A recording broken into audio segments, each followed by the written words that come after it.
वाराणसी में मंगलवार को बदैनी की सकरी गलियां और पत्थर की इमारतों पर सूरज की रोशनी पड़ते ही भूर चुपचाप ढल चुकी थी, लेकिन एक घर में खौफनाक सन्नाटा पसरा हुआ था। यह बेलूपुर के बीचों बीच बसा गुप्ता परिवार का घर था। बाहर रहने वाली नीतू गुप्ता और उसके 3 बच्चों को हमेशा के लिए खामोश कर दिया गया था।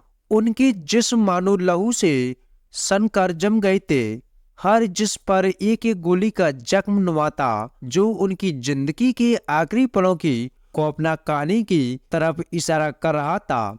बस घर का मुखिया राजेंद्र कहीं लापता था। जब घर के 4 लोगों की मौत की खबर फैली तो वाराणसी में अटकलों का दौर शुरू हो गया।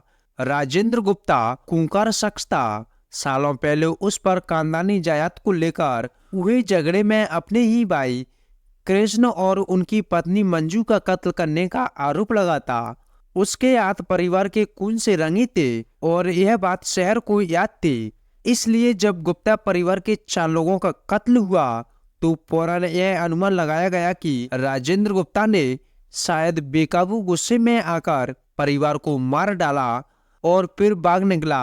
लेकिन मामला इतना सीधा नहीं था। 4 लाशों की बरामदगी की कुछ घंटों बाद पुलिस ने राजेंद्र के मोबाइल लोकेशन को सोहनिया में 15 किलोमीटर दूर एक निर्माणाधीन इमारत में ट्रैक किया। वहां एक काली आधे अधूरे घर में राजेंद्र गुप्ता का जिस्म पड़ा था। फर्श पर बेजान उसके सीने में कई गोलियों के घाव थे, जिससे खून बह रहा था।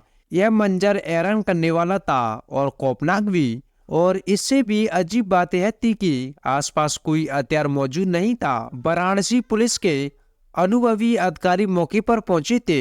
वो हैरान होकर मौके की वारदात पर खड़े थे।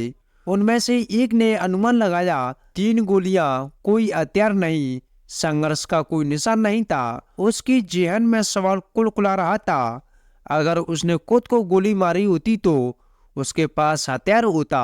अगर उसने खुद को नहीं मारा तो उसे किसने मारा? निर्माणाधीन घर राजेंद्र गुप्ता का ही नया प्रोजेक्ट था। वो उसका एक ऐसा निवेश था जिससे वो अपने कारोबार की तकदीर बदलने की उम्मीद कर रहा था। लेकिन इंस्पेक्टर मेहता जिस चीज को नजरअंदाज नहीं कर सकते थे वह था राजेंद्र का विवाहित अतीत और दशकों से चली आ रही गहरी दुश्मनी।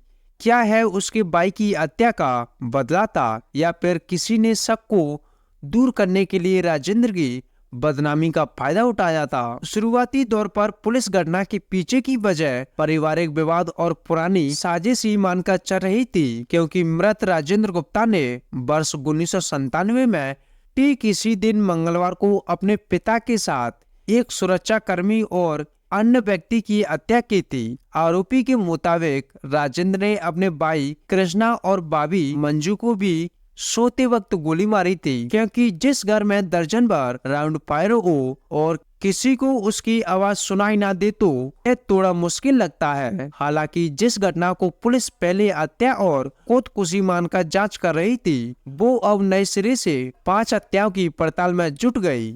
ऐसे में यह कहना है कि हत्यारा कोई और है और 5 हत्याओं को अंजाम देने वाला कोई प्रोफेशनल शूटर है तो हैरानी नहीं होगी। इस बीच जब राजेंद्र गुप्ता के परिजन और रिश्तेदारों से बात की गई तो एक और हैरानी की बात सामने आई। घटना के दौरान राजेंद्र की मां शारदा देवी घर में ही मौजूद थी, लेकिन उन्हें अपनी बहू और 2 पोते और 1 पोती की हत्या की भनक तक नहीं लगी।